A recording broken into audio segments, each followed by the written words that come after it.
Alright, so we got part one here of the Camaro 2001 2022 springtime, summertime, seasonal refresh. Got 6 quarts of Mobil 1 530 and the K&N HP 1007 filter. It's the good one. Don't skimp. You guys all know how to change your oil on these things. Get your car jacked up. Make sure not to jack or support right there. Come on, folks. Be good to each other. Get a good jacking point. Jacking point's on the rear. Drain plug is 15 millimeters. Don't over tighten it. Same thing for the filter. Make sure you get the old O-ring off, the new O-ring on. Pre-lube everything. Don't over tighten it.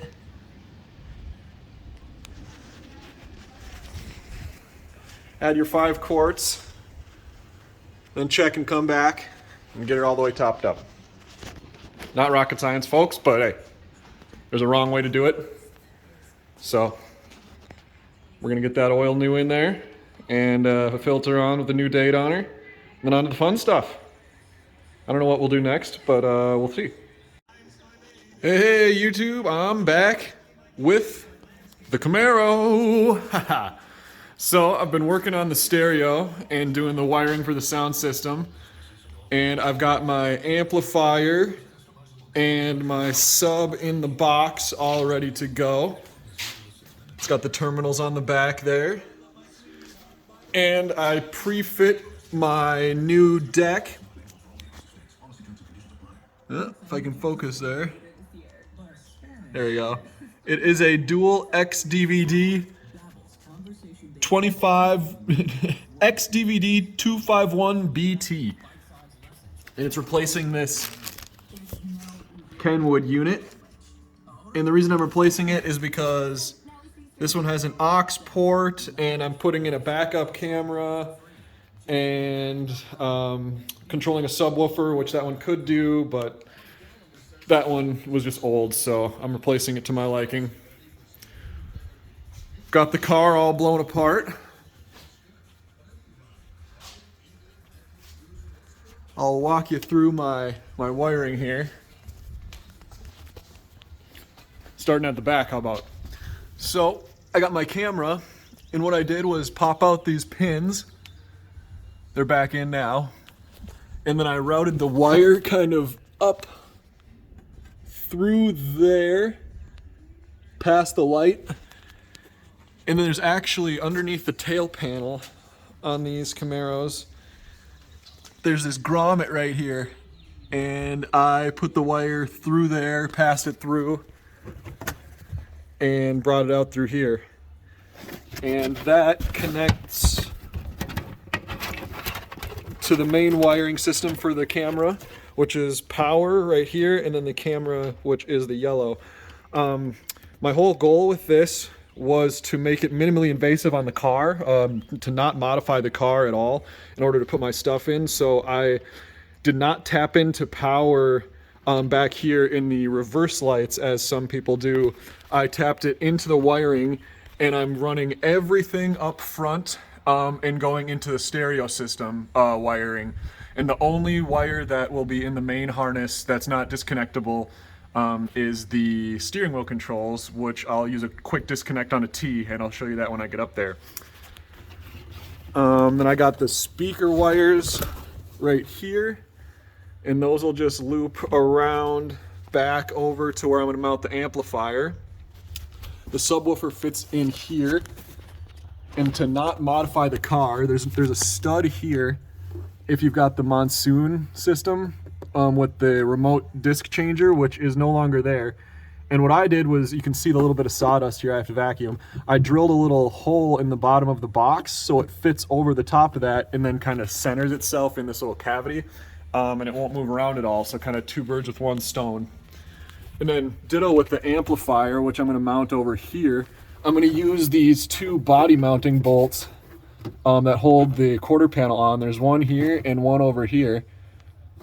And I'm going to use those to mount the amplifier, and then it'll rest against this Dynamat here with a little brace that I'm going to fabricate behind the spare tire mount. So like I said, I'm keeping everything intact, and I'm keeping the spare tire. Just, you know, street car, got to keep it all. So that being said, I've got the power, the ground, the remote turn on, and the RC leads, the left and right, and I'll trace those all the way back up front. I got my fuse block right there, and the Dynamat's ready to go. So all this comes around up through under the carpet here, down under the seat, and then along the floor up here.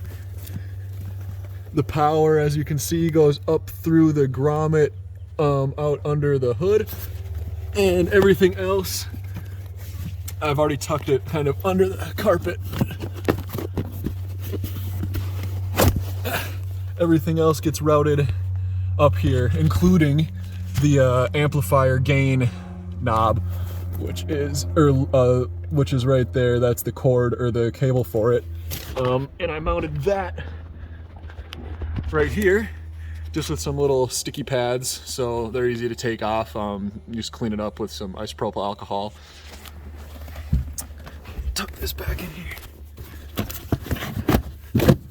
So, got my wiring harness here. Nice big chunker. The steering wheel controls plug in right here. These are for the subwoofer. The remote wire runs out the back.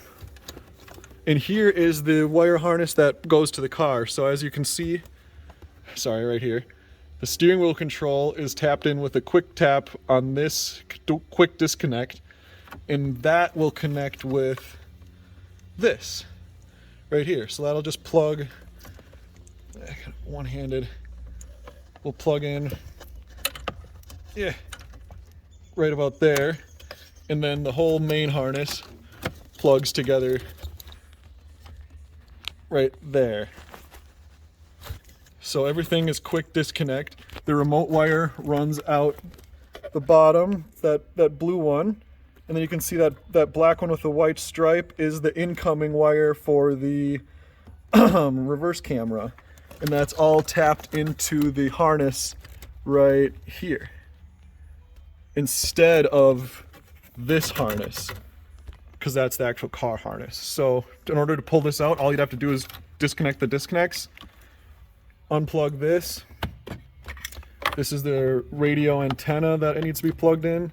These are the dash panel switches, and this is the steering wheel controller that I've got to program so my steering wheel controls work. But everything is super disconnectable. That's how I like to do it. Up under the hood, luckily the previous owner laid a line, power line, for me, so that was already used, and all I needed to do was put a ring fastener on it and then buy this nifty little side post adapter with the extra spot on it to keep everything nice and clean. So that saved me a huge headache, and I'll plug that in after I get everything tested or set up here to test the wiring before I start putting it back together. So yeah, that kind of concludes my wiring routing. Trying to make everything as minimal as possible and as easy to undo and troubleshoot. That's kind of the goal. So I'm gonna program the steering wheel controls, hook everything up, and test the woofer. I'll let you know when it's working. Pretty happy right now. The wiring all worked out. Got my battery all rigged up here.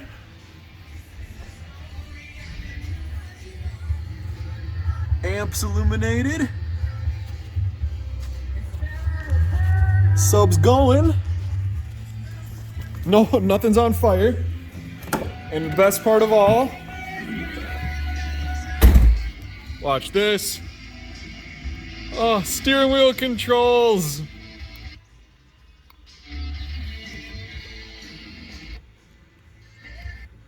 Oh, I've missed these things so bad. I'm stoked. I gotta tune the subwoofer. and start putting all this junk back together. And then it's on to, oh, can we see it? Can we see it? Mr. Clutch Pedal. That's next. So far, so good. Crackling is gone. All the radio stations come in. I can switch between everything right from the steering wheel. I'm stoked. Hey everybody. Got my new calipers warming up in the sun here. Getting ready for paint. Gorgeous day outside. I just want to show you guys the final stereo job before I install everything, wrap it up clean. I misspoke in my video a little bit yesterday in the previous segment. I just wanted to show the updates on all the controls and stuff here. So you can see steering wheel controls, all good. So that's nice.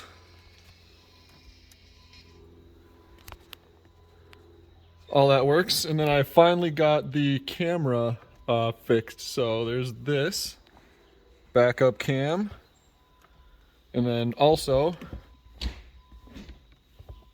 reverse cam. Excellent.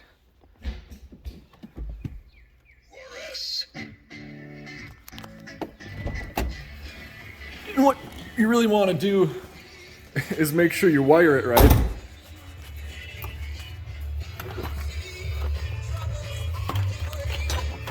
I tapped into the reverse light right back here with that little T-tap into my power wire, and then it follows the video component wire all the way up and around,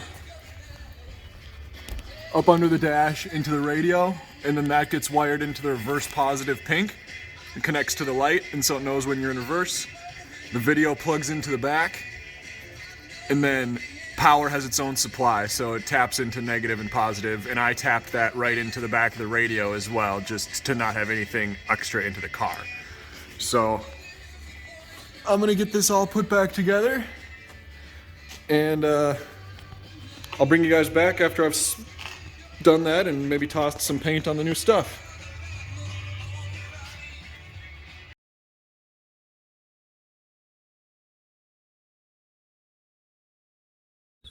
Hey folks, just wanted to give the next update in the video here. Got the front brakes off. Haven't taken the hub off yet, but I think I'm gonna need to drill out those holes, which is fine. And then I gotta get the studs out as well to put the ARPs in. And then take the lines off to put the braided lines on. So far so good.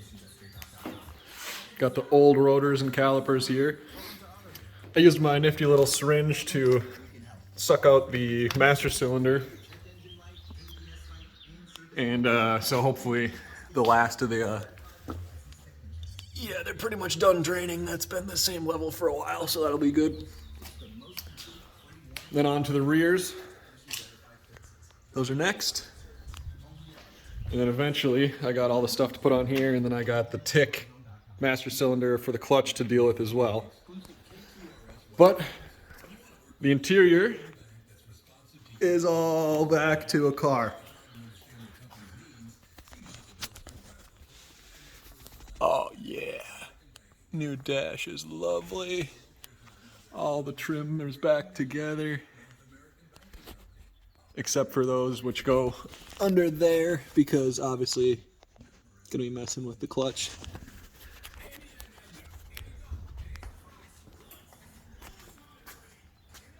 Got the back on. New stickers for the season.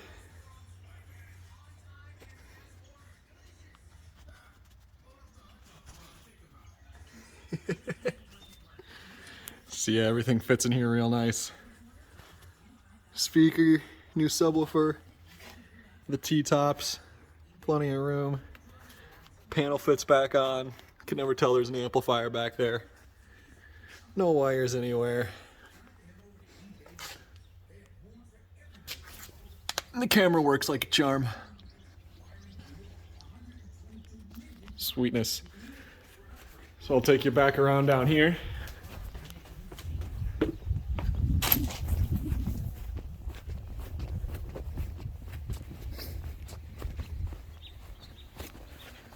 We got the calipers coming along.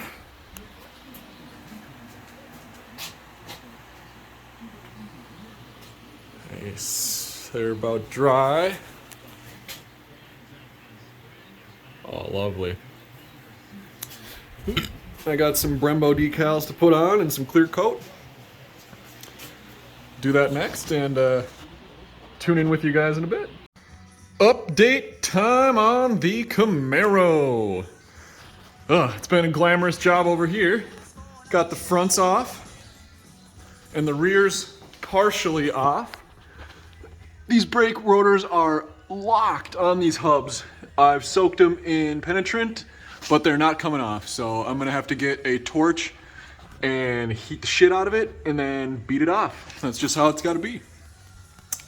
40,000 miles. A little bit of rust on the wheels, I guess. But the fronts are a better story. Got the hubs off in preparation to drill out the mounting holes. Here's the new bolt that'll hold on the Brembos, and as you can tell, too big. So this has to be drilled out. Got my 1/2 inch there. And my nice new 9/16 right there. We'll get those drilled out. Little lube with some WD, and don't forget the safety glasses. And then I'm gonna put the hub back on and retighten it down so I can smash out the studs and put in the ARPs. As you can tell, I got the brake line off and the little mount. Those are up here. And the Core 3 kit comes with new ones, as you can see there. So I'll be using those and the new braided lines here. I gotta go get some new banjo bolts or maybe just the washers for the rears, but that's going well. Here's my calipers. I am stoked on how those came out. 2 coats of primer, 2 coats of red, put the logo on there, and 2 coats of clear.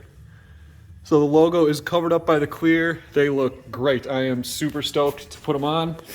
I'll fit them up later, and I'll walk you guys around here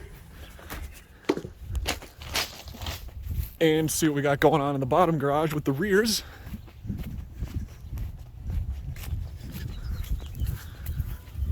I got the calipers and the brackets primered up.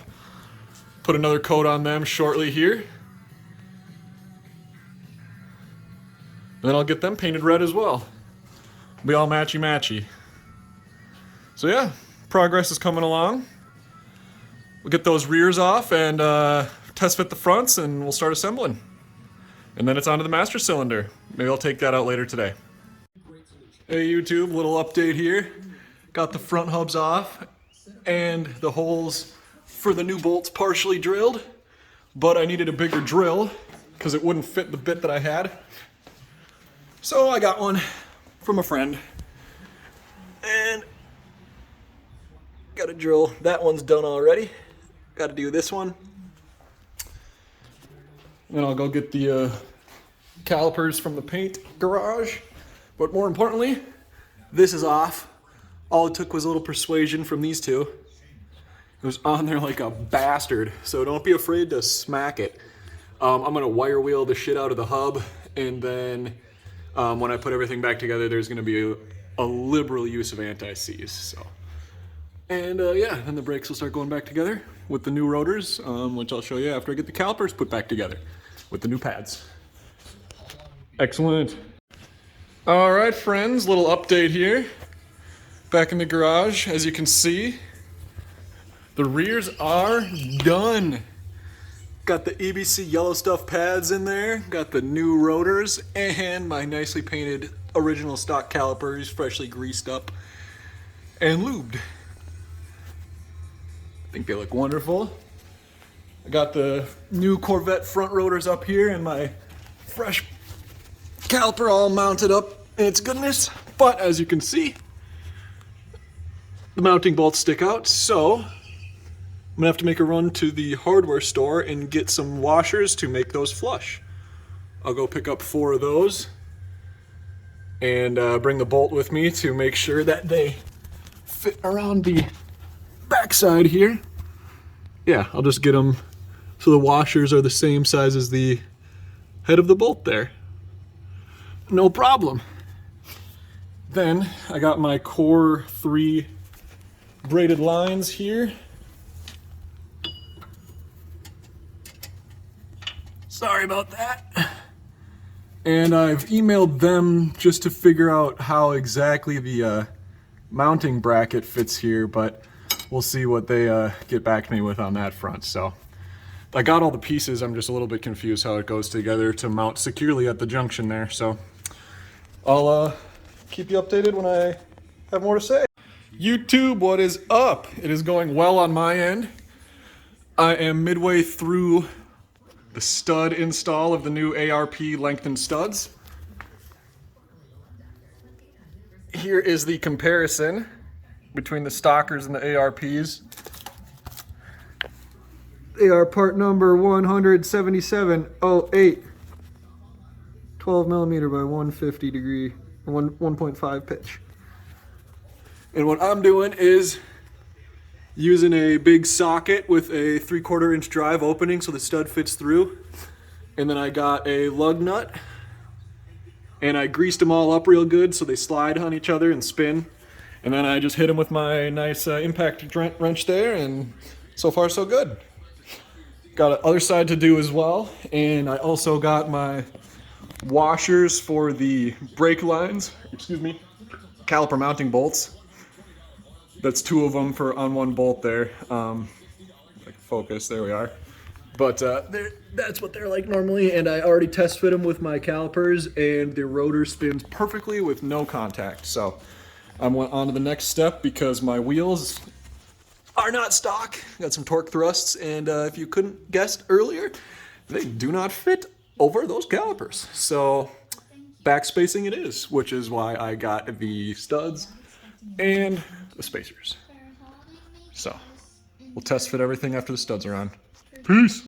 Hey YouTube, it's my next update, coming to the end. The good news keeps on coming, as you can see. Old master cylinder for the clutch and the spring is out. Brembos are all on. Oh yeah. Ready for the wheels. Got the spacers rocking. Rears are all done with the EBC pads there. Like I got ketchup and mustard going on. So, all that's really left to do, you can see the new master cylinder in there. It's kind of a crappy view. It's not a really good view. I got to fill the reservoir and the brakes with fluid. Then I'll bench bleed the clutch, hook that up, bleed the slave. And then the only thing left will be the brakes. As you can see, the clutch push rod installed there. I'll get the brakes hooked up, set to gravity bleed, let them do their thing, and might even be on the road this evening. Cheer. Oh, also with the tick, the hardest part is, I don't know if I can get a good light on it. This big giant wiring harness right here. You can kind of see it below the reservoir there. That is connected with a clip right here. You're gonna want to push that guy through to move that wiring harness around. Otherwise, I mean, you might be a better person than I, but we could not get the Tick Master cylinder installed flush on the firewall until we moved that. But we got everything good. Where am I looking? Oh, yeah, way down there, anyway. Alrighty, YouTube. Hopefully it's my maybe second or third to last update here before we get this guy or gal back on the road. The only thing left to do is bleed the brakes and adjust the length of the clutch master cylinder down there. I have to do that with the car running and try to shift it into gear and progressively adjust the linkage longer, so that'll be that. I also just took my exhaust system off, and I was going to take this opportunity to show you the difference between a loudmouth 1 and a loudmouth 2. I had the loudmouth 1 in there, and it did sound excellent, as you can see. This is just a resonator. This is just a big resonation chamber. Nothing to it. And this is the loudmouth 2, and it has the baffling in there, so, but still obviously very straight through. So I'm hoping that that'll take away a little bit of the drone in the cabin while still allowing it to get rowdy on the full throttles. We'll see the difference. If it's not intense enough, I'll switch it back. Hopefully we'll get this bad boy running tomorrow. Bad girl, bad boy. Bye. All right, YouTube, we are all done. Everything's installed. One thing left to do.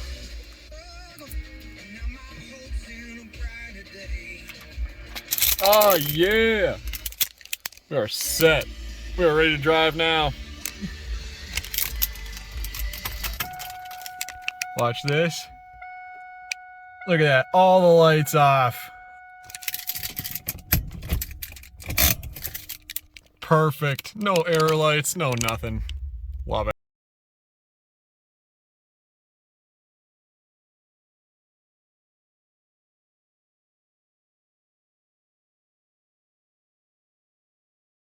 All right, so we got part 1 here of the Camaro 2001, 2022 springtime, summertime, seasonal refresh.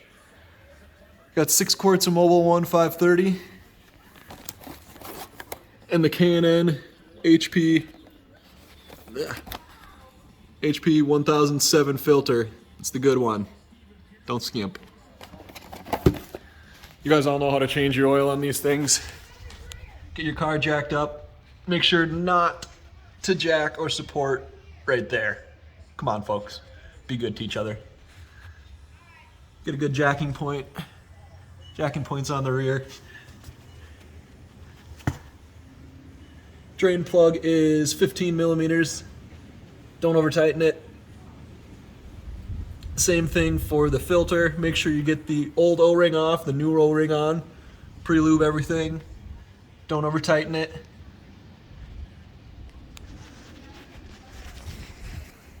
Add your 5 quarts. Then check and come back and get it all the way topped up. Not rocket science, folks, but hey, there's a wrong way to do it. So we're gonna get that oil new in there and a filter on with the new date on her, and then on to the fun stuff. I don't know what we'll do next, but we'll see.